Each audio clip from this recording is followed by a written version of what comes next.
Once upon a time in China, a young woman married and moved into her husband's ancestral home. As a dutiful daughter-in-law, she felt obligated to do her mother-in-law's bidding, even when she disagreed.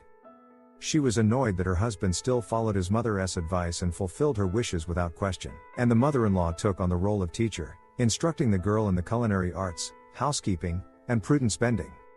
"How much more do I have to endure?" thought the girl, feeling like a prisoner of her circumstances.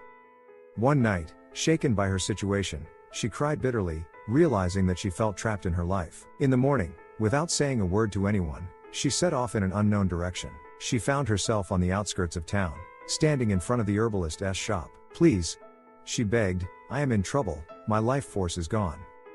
Give me some poisonous herbs, for I can bear no more." Her tearful plea touched the heart of the herbalist. "I will help you," he replied, holding out a bag of dried stems and flowers. "But be warned, if your mother-in-law dies overnight, suspicion will inevitably fall on you. Gradually introduce herbs, and she will fall ill, and no one will suspect you.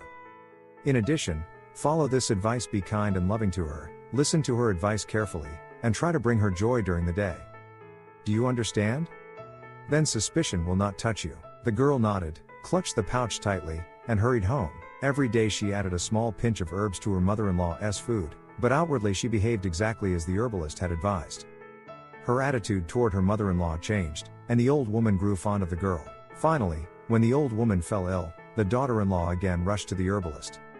On her knees, she begged him to give her the antidote, for she now realized the true value of her kind-hearted mother-in-law. The merchant helped her to her feet, wiped away her tears lovingly, and said, "Your mother-in-law will not die, it is a common illness. There was no poison, I have given you medicinal herbs. The poison was in your mind, and now you are rid of it." A young woman returned home forever changed by the realization that all suffering is of her own making.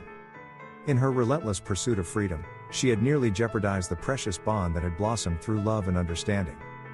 Henceforth, she embraced her mother-in-law's wisdom and cherished the lessons and guidance of a mature woman. And so, friends, let us conclude together that sometimes the greatest problems we face are not imposed by others, but are created by the poison of our own thoughts.